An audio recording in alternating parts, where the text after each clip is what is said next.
ดีแต่โทรบอกไว้เนาะทุกคนสองผัวเมียเขาเจ้าคิดว่าหน้ายางมันเปียกแล้วมันกรีดยางบ่ได้เนาะสภาพทุกคนสองถุงใหญ่เนาะผมเคยนะเฮ้ยเขาจะไปต้มก่อนชิ้นหมูไปต้มมันกอสบายดีทุกคนสบายดีตอนเช้าเด้อมื้อนี้นี่กะมากรีดยางคือเก่าทุกคนแต่ว่าบ่ได้กรีดมากรีดไว้ทุกคนเพราะว่าย่านฝนตกทุกคนเนาะก็เลยเอามาซ่าเนาะที่จริงตัวตื่นมื้อนี้ออโต้ให้ตัวตื่นแต่2 โมงนะทุกคนเนาะตอนนี้6 โมง 11 นาทีตัวตื่นแต่2 โมงแล้ววันนี้ล่ะนอนบ่หลับทุกคนให้ออโต้คัดบาดคืนเมื่อคืนนี้จากเป็นอหย่างของเพิ่นมือดีมือบอเนาะตัวก็เลยว่าคันสิคัดตอนนี้กับลุกซะวะ2 โมงลุกมารับมีด ตัวลืมรับมีดเนาะลืมรับมีดกินยาโอโทอันนี้ซาแล้วเดี๋ยวแปลงก่อนอันนี้กรีดหนาทั้งเทิงเนาะหนาต่ำมันบ่ออกแปลงแล้วเนาะ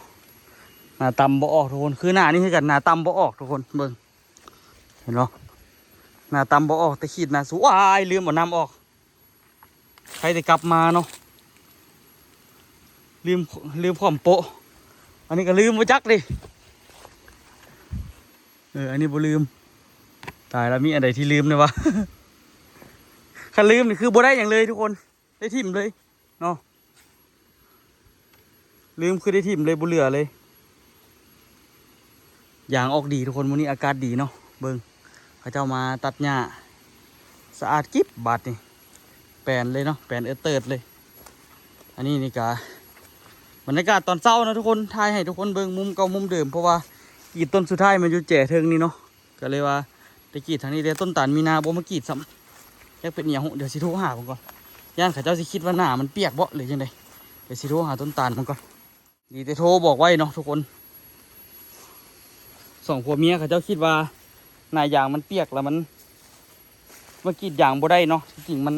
หน้ายางจนว่าแห้งละบ่แม่นหน้ายางบ่แห้งฝนบ่ลาดซ้ำเนาะตอนกลางคืนดึกๆหันมันลาดอยู่แต่ว่ามันมาเซาโดนละหน้ายางพัดแห้งเนาะเปิดกะสละมาแต่4 โมงก็ตอนนี้เบิ่งคืนอยู่ว่าหน้าเดี๋ยวมันลาดบ่เพราะว่า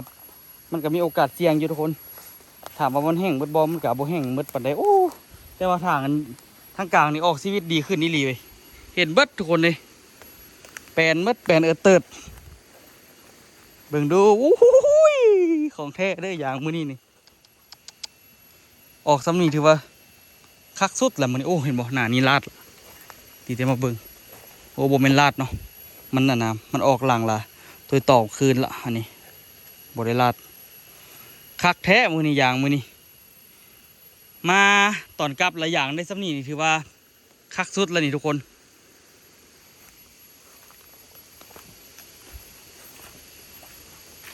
โอ้โหสิกลางโป๊ะละตายคักบัดนี้ไปเกี่ยมน้ำกรดไปก่อนเนาะ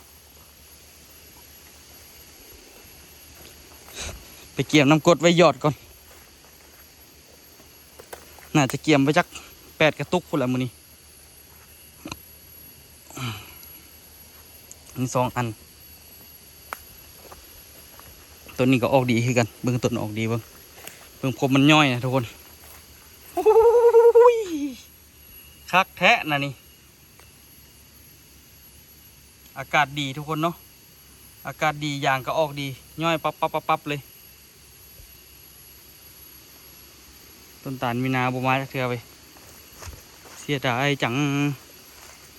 เดี๋ยวแปลงนานี้ก่อนนานี้คือว่าอยากสะในนิดนึงโอ้แต่ก็ออกดีเด้ออันนี้ก็ได้แปลงนิดนึงก่อนบัดนี้ยางออกดีโพดเนาะ ยางย่อยดีโพดทุกคนเลยถูกสิกลางโปะละใจแท้ดิอยากมายอดตอน1 โมงแล้วขันฝนบ่ตกนะหามันย่อยคักๆเนาะ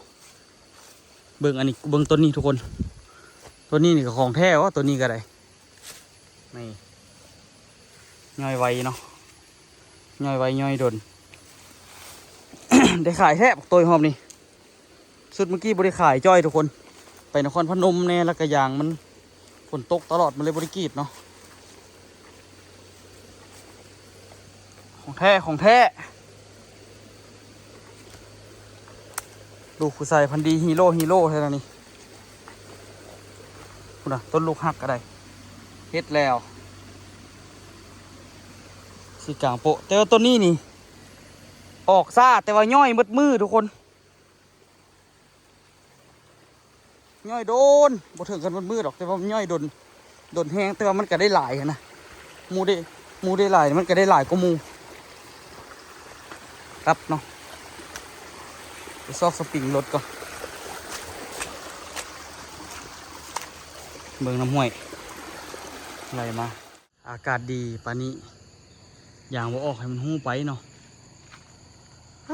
ของแท้ไปฮอดเฮือนกับไปโอ้กบเขียดดิโม่โอ้นี่กลับมาแล้วก็เฮ็ดในยูนกินข้าวแล้วก็ว่าสินอนทุกคนอาบน้ำแล้วไม่จันพัดบอกว่ามาเอาพักเนาะก็เลยขี่รถออกมาเอาพักก่อนเป็นหัวเลยแต่ว่าคือสิบนอนละทายหยอดน้ำกรดแล้วเหรอจะสินอนมาเดียวมื้อนี้ตื่นได้2 โมงนะว่าโทษน้ำเลิกแท้ไปได้อยู่อ่ะรู้จักมันสิบดับป่ะ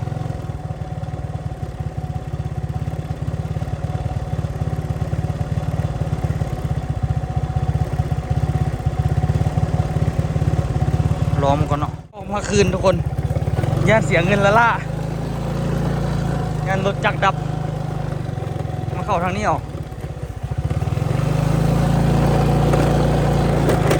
น้ำลึกขนาด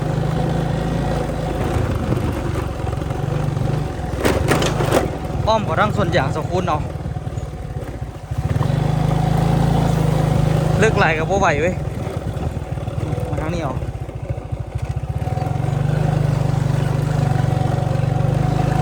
สกุลก็คือที่เที่ยวทางนี้ที่บอกเพื่อนเนี่ยได้กะดีกว่าที่ไปลุยน้ำเนาะเลือกโคตรบ่ไหวแรงสมบัติไม่จันคือที่เมนอันนี้แหละ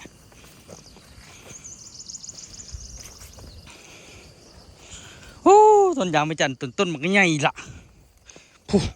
เพียงเอิกละเพียงคอสิเพียงคอละของตัวยังบ่ขึ้นเพราะเท่าไหร่ซ้ำเพราะฉะนั้นใส่ฝุ่นกับใส่ปุ๋ยกับใส่เดี๋ยวจะใส่อันไหนยังบ่สู้ดินอันนี้ทุกคนดินอันนี้มันงามดินอันนี้ไม่จันรู้ว่าอะไรทุกคนใบไม่ซักมันมักมันบ่มอยู่นี่แล้วเขาบดมาจูดอีกฝุ่นเป็นฝุ่นซ้ำฝุ่นซ้อนมันเลยงามห่วยพายางอันนี้มันจะลุดออกมาพี่ละบ่นี่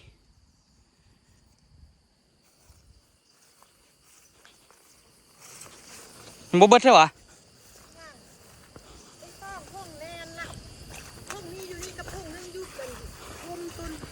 โอ้เก็บอะไรกับบ่เบิดแท้อย่างนี้ไปนี่คันว่านางคำไปสร้างเบิ้งทางกาย15 โลแล้วเฮอโพดถ่ายได้เพราะว่านี่ที่ได้อยู่กับเกิน5 โล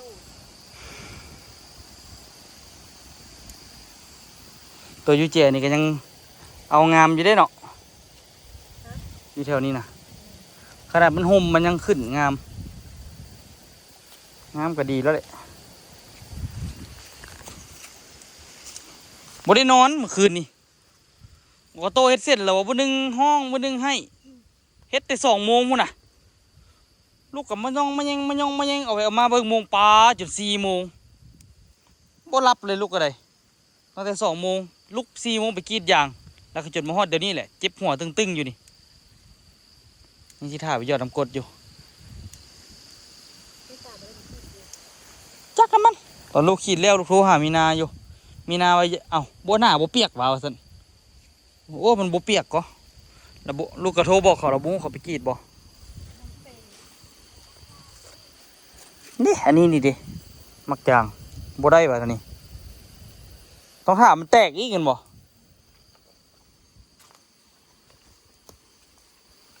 ยางนะเคย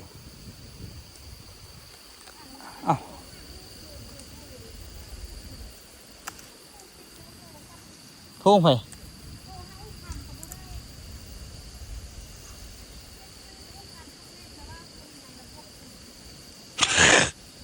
คิดว่าคิดว่ายางน่ะยางคิดว่ายางออกหลายที่จริงยางฝนลาดอะดิ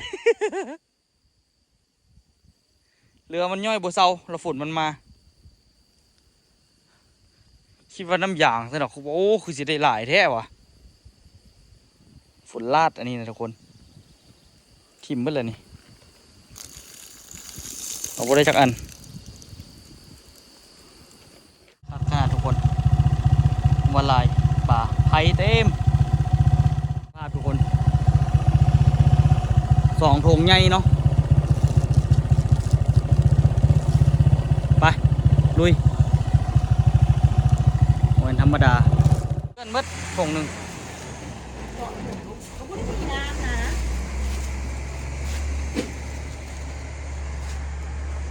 7 โล แปด บายละเบิ้งทางกล้องมันติ่งอันนั้นมันดำเพื่อหน่าเอาแก๊สห้องบนน่ะนะคานรถท่านน่ะลูกคุกคักมันกะแล่แท้แล่พื้นมัน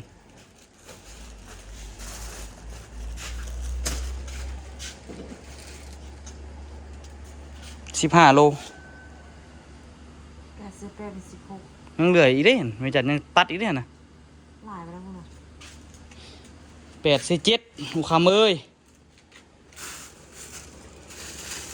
เรียกกับเพื่อให้แล้วนี่ เคยแล้วออกจากโล 15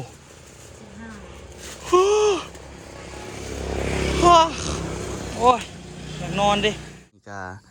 เป็นมือที่โบได้ถ่ายคลิปเลยเนาะทุกคนเนาะนอนหมดมือเลยเมื่อยเวียกแหงทุกคนเนาะเมื่อยกรีดอย่างเนาะเบิ่งบรรยากาศตอนแรงอยู่บ้านทุกคนเนาะกะสิเงียบๆเงาๆแน่เนาะแต่ว่ากะเอาแต่คนลึงบ่ลึงเลยเนาะทุกคนแต่ว่าเฮาอยู่นี่เฮาก็ลึงปกติเนาะมันก็คือเป็นเงียบๆเป็นเงาๆแต่ว่ามันก็รู้สึกปกติเนาะทุกคนแต่ว่าขายเครื่องก็ถือว่าได้ขายปกติอยู่เด้อทุกคนเนาะมื้อนี้ก็เลยว่าสิมาเฮ็ด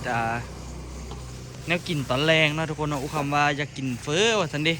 เลยต้มน้ำเฟอไว้แต่แรกพุ่นน่ะทุกคนต้มน้ำเฟอทิ่มไว้แล้วก็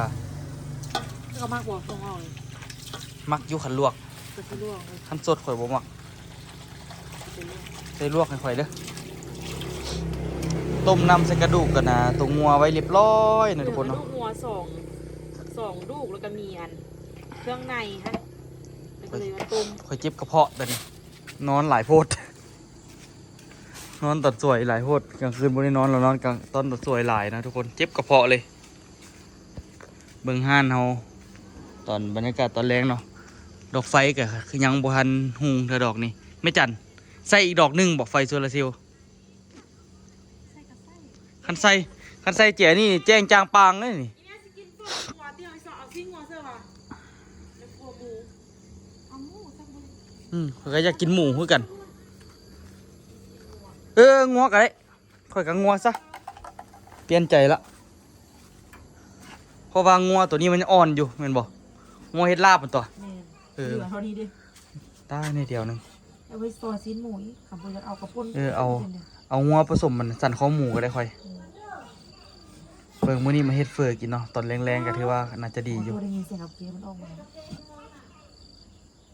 ซอยบางๆที่น้องให้ใส่เฟืองกับพี่น้อง โดยนอนกินนมซื้อบ่ได้รับ อู้สิรับเด้อเด้อเกาะนอนตั้งแต่11 โมงจน5 โมงแรง นอนพร้อมข่อยแล้วเนาะ นอนก่อนเจ้าอีก แม่นบ่ อือ ข่อยนอนแล้วมันมาเบียดข่อยแล้วบ่อยากไปติ่งมันแล้วแบบว่าข่อยย่านมันสิแบบนอนแล้วมันสิตื่นหั่นน่ะ น้องที่ตายเขายังบุกล้าเอาห้องน้ำเขายังมันตื่น เอาไปเอามาข่อยได้นอนหลังไม่แป้นครึ่งหนึงอันน่ะเซมอนครึ่งหนึง มันตื่นมา3 เทื่อแล้วก็ได้ยินมันตื่นมาวันเขาไปจ้อเบิ่งมันมืนตามืนไปมืนมา มันแบบว่ามันเห็นเฮานอนแล้วมันก็นอนหั่นน่ะโอ้ ตื่นมาสดชื่นให้เอาว่าบ่ให้บ่ห้องบ่อันเด้อ หมายเนี่ยสดชื่นเว้ยมีแต่ข่อยนี่นอนข่อยรู้สึกว่าข่อยนอนรู้สึกว่านอนแท้นอนว่าได้แบบบ่โมง5โมงนึงข่อยว่าเบิ่งป้าสิบ่แม่น8 9โมงแรงแล้วว่ะ9โมงกลางคืนแล้วข่อยมาเบิ่งโมงยัง5โมงอยู่ นอนรับเลิกนี่ แบบรับแบบบ่ฮู้เมื่อเลยอะรับแบบบ่อยากลุกขนาดโอ้เข้าใจบ่ มันแบบว่าบ่มีความอยากลุกจักหน่อย ไงดิ ๆจะฮู้บ่ความข่อยอยากลุกข่อยเฮ็ดจังไดข่อยพยายามฝืนจับโทรศัพท์มาลิ้นแล้วก็ง่อยลงคือเก่าลิ้นแล้วก็ง่อยลงคือเก่าข่อยแบบมันลุกบ่ได้น่ะคันสิว่านะเพราะว่าข่อยบ่อยากนอนหลายกว่านี้แล้วเพราะย่านกลางคืนสินอนบ่หลับแต่ข่อยเบิ่งคือสิบ่เหลือดอก เอาเหลือเอารับ ขนาดนอนตื่นซำนี้ก็ยังรู้สึกยังเมื่อยยังเพลียอยู่ทุกคนสินสันคอหมูโดยซื้อไว้อ้วนลืบเอากระดูกออกส่วนหนึ่งไหมลืบตัวนี้ออกเลยบัดซอยกินทนามันง่ายเวลามันติดมันน้ำก้อนแล้วมันสิเอาออกยากค่ะนะแบ่งไปเลยโอ้เป็นยังตัดบนซีนนะแล้วนะ มันแข็งปังให้มันนั่นก่อน เอาสันคอหมูแม่อันนี้3 สั้นแล้วอันนี้ เอานี่ลงกินเดียวกินลงตัว โอ้สันคอหมูแซ่บเด้อ นี่ก็แซ่บ มือเศร้าข่อยปิ้งแซ่บแท้แซ่บว่ะ โดยเอ๊ะ อาบน้ำแล้วเด้อออโต้นี่เด้อ โอ้ยผู้ใดให้ผู้ใดให้ผู้ใดให้ได้ยินบ่ โมเมนโตอ้ายให้เป็นยังไงมื้อนี้เจ้านั่นวะส่งพักได้ขายดีวะ ส่งหมดแบบนี้ บ่พออีกเห็นบ่ พอดี เอาข่อยเคยเห็นอันน่ะเขาจะสั่งแล้วเจ้าว่าขายเบิดและเด้ออันเว้าเรื่องดินเนาะทุกคนเนาะ บ่ขาย ก็มีอันน่ะมี FC ท่านหนึงเนาะเพิ่นน่ะแนะนำว่าบ่อยากให้ขายเพิ่นว่าคันว่าอดได้ก็อดไปก่อนออมไปก่อนเพิ่นว่าแต่ตัวก็บ่ได้อยากขายแท้อยากขายว่าดอกมันรู้สึกอยากใส่ทุนนะโอเนาะแต่ว่าคันผู้อะนะสิซื้อนี่คันบ่เอาข่อยสิเปลี่ยนซื้อแล้วข่อยสิบ่ขายละ ไม่ขายซะ เพราะว่าตอนข่อยอะนะตอนข่อยว่าสิขายย้อนข่อยยังบ่ทันเปลี่ยนซื้อเป็นซื้อตัวเองเถื่อแล้วบัดนี้ก็เลยว่าสิขายหั่นน่ะแล้วพอแบบว่าน่ะพอมีคนว่าสิซื้อเขาก็ให้ราคาดีอยู่สินะก็เลยว่าคันเขาสิเอาก็สิขายคันเขา เอาแหละ คันเขาบ่เอาเขายึกยักแล้วมันทงงอกหรือเอาวะเจ้าก็ อไปก่อน เจ้าก็เอานี่ใส่ถ้วยทงงอกแล้วก็จับนั้นไปสำหรับมาเอาอะไรเถื่อเจ็บกระเพาะไปกินยาก่อน กินแต่ยาอะไร ออโต้มาเด้อเข้ามาในเด้อเปื้อนนี่เด้อพอหากว่าอาบน้ำให้ลูกเด้อเข้าไปไปเข้าไปไหนไปพอหยอกไปพอเว้าดีๆนั่นละไปห้องครัวมันสำหรับบ่ถูกอันถูกแควกับอันนี้เขาคือบุเรือเหรอครับ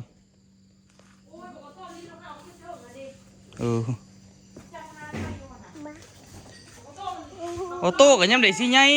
ญ่ล่ะก็บ่ต้องลิ้นเครื่องลิ้นของ เครื่องไฟเพิ่งเลยคนคุณนั่นหมดเลยคอยกันเลย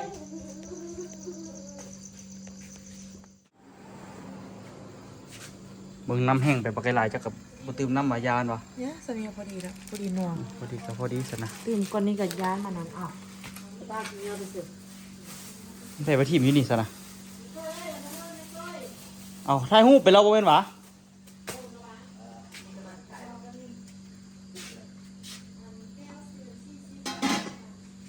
คุมเลือดก่อน มาละโอนมาละ เสื้อ นี่เด้อพ่อแม่เอ้ยพี่น้องเอ้ย ของเจ้าอันนี้ อันเอาสิ้นหมูเคยนะเฮ้ย ฮะหรือว่าจะเอาไปต้มก่อน สิ้นหมูไปต้มมันกอ เอากระเสื้อนี่ไว้ซื้อ กี่ไล่อะไรดิที่จริงสิ้นหั่นน่ะเอาต้มใส่น้ำซุปเลย เพื่อนกับว่าสิต้มเส้นซุปแล้วก็จะเอาเส้นลงไปลวกแล้วก็ขึ้นเลย โอ้มีตอนเลือดนำบ่เฮ้ย ต้มตอนปุ้นตอนเรือต้มตอนเรือ ป้ากินยาเข้าไปแล้วมีแห้งเข้าไปเสียวับเลย กันนี่สิ้นหน่อยพูดบ่เฮ้ย ยังมีลูกซี่ยังมีเอาว่าเครื่องใน อืม ก็ยังไม่ได้ซอยเครื่อง หมูหมัก ไปก่อนเลย เอาลูกชิ้นแทนซะลูกชิ้นแซ่บอ่ะต้มดนๆลดเลือดท่านนะเพราะว่ามันหมักบุสุกในนะเอาฝาหม้อปิดไหม ฝาหม้อกันเนี่ย ทำอีดูคำว่าขั้นขายดินแล้วเจ้ายังสิเดินทางอยู่ว่ะ ก็ขายนะ ขายขันคนซื้อคอยขายเดี๋ยวนี้นี่นะถ้าเพิ่นเว้ากันคนบอกว่าบ่ขายปุ๊บนี่เฮ็ดใบตาดินเลย แต่ว่าบ่ทันอีกละเฮานะใบตาดินเฮานะหอมหน้าพุ่นแหละเบิ่งนี่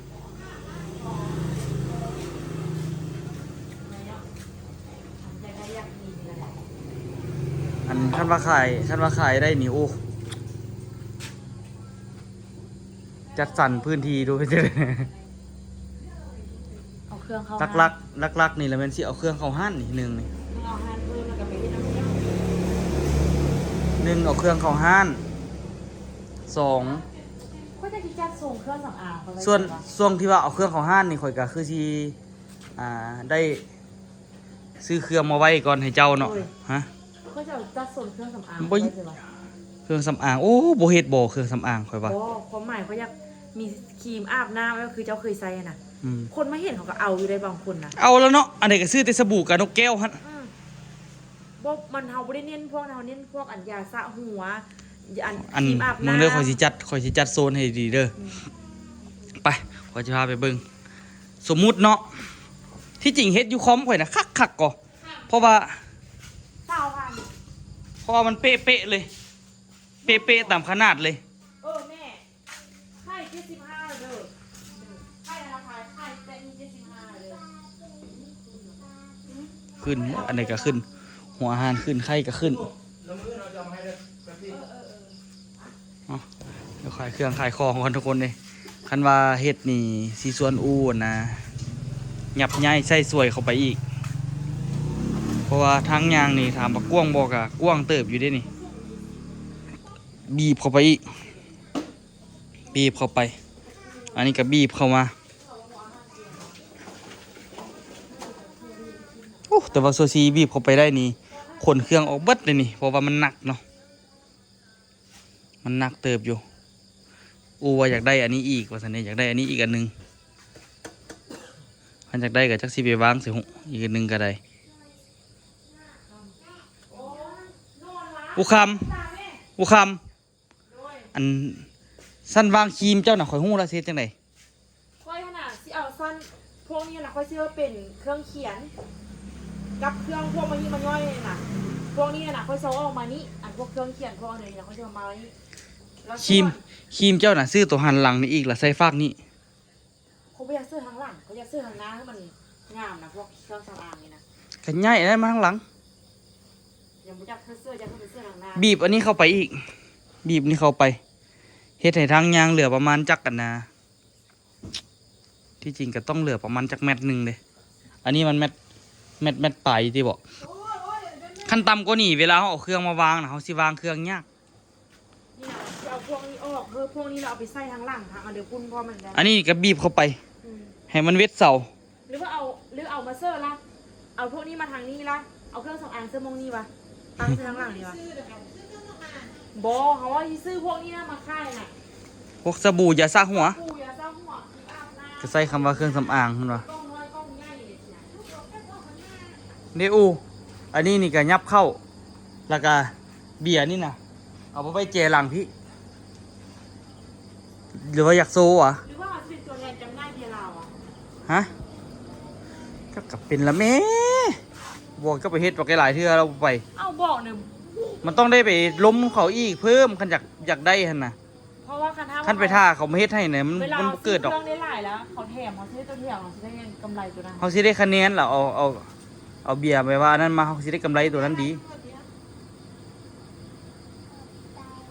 ขอบใจตอนนี้เหรอบ่ฮู้ความสิเหรอบ่ คนน่ะได้เงินขอบใจเมื่อเดียวเลยนะเอาไปไว้ เอามาไว้ใบคุ้ยอันนั้นน่ะ โอ้ โบ ใส่โบใส่ โอ้ย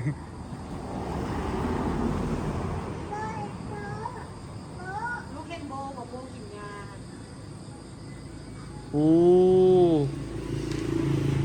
แค่คันขายได้นี่เจ้าสิเอาอย่างเขาเนี่ยเขาจะยับเขามาใกล้เลยไหม เอาเบียร์เขา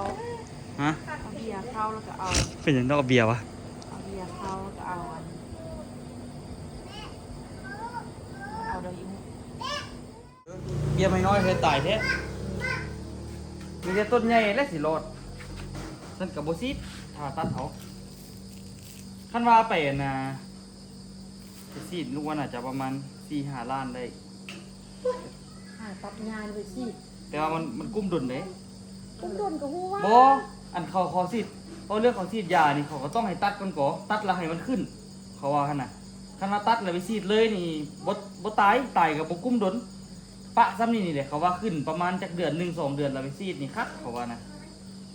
แม่ไป ป้า ตัด ตัว บุญ ตัวผู้ฮอนอีกแม่คุณฮอนมา เฮ้ย ฮอนบอก เขาล้มโอ้แซ่บเลย ฮอดคุณฮอดมาแม่ ถามลูกว่าน้ำตาลเชื่อบ่ พ่อนะ ใส่นะ เอาน้ำนั่นเชื่อบ่ บ่ พ่อ มี นะ ใส่นะ เอา ลูก ห ก็ เสื้อน่ะ เดี๋ยวบ้าน ลูกก็บ่มีรสหวานนะครับ บ้าน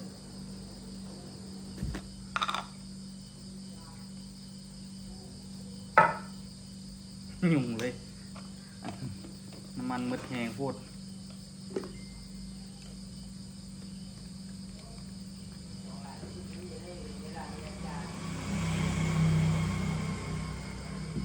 ใส่น้ำตาลนิดนึงเพิ่มความหวานให้กับชีวิต แม่เนี่ยไม้เนี่ยโอ้ไม้มันพันมันพี่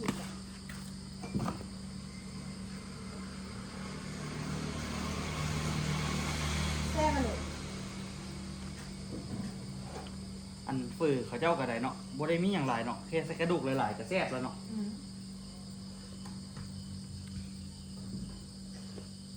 เพราะฉะนั้นอันนี้เขาใส่ได้ในเดียวหนึงเด้ แม่บิ๊กเด้กินกันเขาเปียกยุคน้ำน่ะก็รวยเลยเอาน้ำเลือดเสื้อหน่อดำปึ๊กเนาะ อืม น้ำขุ่นเด้เฟือพี่ไสเขาจะเฮ็ดกอกแบบว่าเอิ้นก๋วยเตี๋ยวเรือหั่นน่ะ แซ่บกูมักเอายังมักเขากินแต่ มี น้ำคุณ ช่องอันพวกเมียเดล ไปเฮ็ดมันอะไรอย่างมาอันเมื่อวานอีเม่กับหมอแม่ แล้วยังพูดแล้วนี่อันแม่อันเมื่อสมพ่อเนาะคือว่าจะคายคือแบบแม่ละว่านี่น้องสาว ดีวะไปเถอะเดินงามเดือกันตีแล้วตอนนั้นไปรีวิวให้เราแล้วก็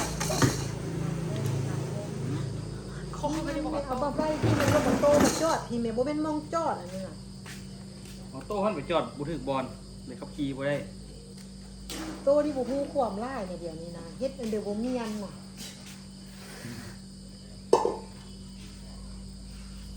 ร้อยเกลือเยอะๆบุ้งปานก็ว่าเอาโต้เอาเงียนแล้วว่าก็คือว่าอยู่หมวนเจ็ดเอาเงียนเลย แม่ว่าบ่ต้องไปลิ้นได้จริงๆน่ะมันก็บ่ได้ลิ้นก็ไปลิ้นรถไปซื้อแม่เพิ่งทำมันก็จะต้องพวกปีใหม่นั่นก็เป็นไอ้เพิ่งทำปีเดียว ตีกันเนาะ ไอ้เพิ่งทำมันสิตีมันก็หาย มีได้กัน เวลาที่ไอ้เพิ่งทำย่างไปมันฟาด น้อยบุ้งเลย แม่เพิ่งทำก็ฮิตหน้าไปบนทีคนที่ข้าจะให้ก็นอนนอนฟาดเด้อ น้องเฮ็ดแท้น้องบุ้งเด้ อายยังใส่ไฮซื่อๆนะเข้มข้นมากินจริงดีไหมนะดี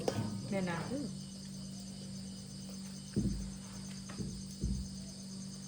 ของเจ้าคือมีปลาหมึกของข่อยคือบ่มี เจ้าคือบุ้งเคยบุ้งมักก็เลยบุ้งเก่งเอาวะสิลวกเธอ น้ำต้วยน้ำไม่ต้วย เนื้อมันกินเท่านึงเราออก ถ้าเป็นลูกอื่นเนี่ยย่างกับบ่อน้ำมันจะกินจริง ก็เป็นลูกเพื่อนเป็นลูกตัวเองอะนะ เป็นหยัง ขี้เดียดเด้ เอาทิ่มเนาะ มันหมายถึงเจ้าแหละลูกตัวเองอะเด็กกับตีออกจากปากก็จะได้กินต่อ นั่นแหละตัวที่ตัวเองแล้วก็หู้ เนาะอีเราจะดูเขาลูกกูดูสิใส่คักเกินว่ะ กินน้ำเปื่อยจักว่ามือซาวจักอันเดินเนาะเด็กน้อยกินเนาะบัดพอจ้อยมาเป็นเท่าแต่อันพรเขาเดียวเราอันเข้าเสื้อกินโอ้จะไปกินแล้วก็ชีเฮ็ดเทมเบอร์กาบ่เฮอเฮ็ดถ้าเป็นลูกอื่นเนี่ยไปกินมัด ไอ้ต้นเนาะที่จักกับบ่ได้ ที่ว่าจริงๆมันเดียวเลยละเนาะ อยู่แรงนะลูก เอาบ่ดีเอาบ่แม่ เอาไว้กันซ่องมือ ว่าวะ กินยากคน ฮะ อีกปากอ่ะลองเอาเนาะ แม่บง บุกแซ่บเข้าไปเลยนะย่ามบุกมดอยู่นี่จ้ะช่วงนี้บุกแซ่บเข้าหนูเมื่อยน่ะอันเดี๋ยวลูกไปกินของลูกแม่เฟอร์ลูกแม่เผ็ดโอ้เผ็ดดิ กินข้าวบ่แซ่บวะ แซ่บปันเดียวเมื่อยไปเรียกมือก ระพักได้สิละบ่แมวมือวางเราขึ้นเดี๋ยวภู เอาหน้าเก็บพักได้ได้ล่ะเฮ็ดแยกเพิ่มเนี่ย ฮะ เบยพักไปเบยไปผูกผูฟ้าวันมัดนะเบยไว้ไล่กับพันว่าอัน เนี้ย เนี่ยเอาใจงาน โอ้ยของลูกแม่ลูกด้วยลูกแม่ ไม่ได้ไปเก็บพักก็เซ็ตมาว่ามือว่าพักนึงมันเก็บแต่เมื่อวานนี่ว่าเอามือ ก็พักดำกันเอาเฮ้ยตัวเบิ่งมันเพ่นดำมองเด็กเอาอันนี้มาเอาอันนี้นะเดี๋ยวตัวมันเอานี่แม่เสื้อเพชรนี่นะ ลูกไกลเกิน อะไรมันจะได้ ยุบไป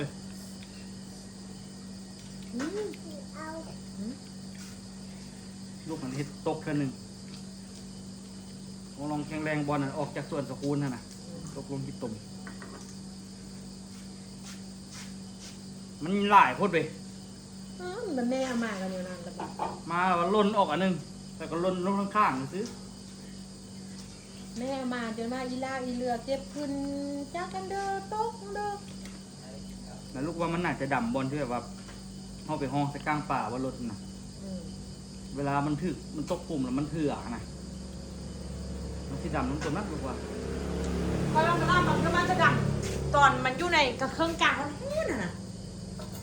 อัพเพราะว่าอีเมลยัดพักมันยัดอันนั้นอยู่ไหน ยัดแม่น เนียนอยู่ไหน คันโบเนนกับโบได้ห้อยกันอยู่8 โลถ้าเกิดอย่าเตอเทือกกันยัดแน่นอยู่นี่แล้วมามัดแต่ละเทือกกับเห็นสิมีด ทั้งพี่เป็นนะที่บอก ำมาอันนี้แม่ก็ว่าจะตีเป็นเลย ที่พัน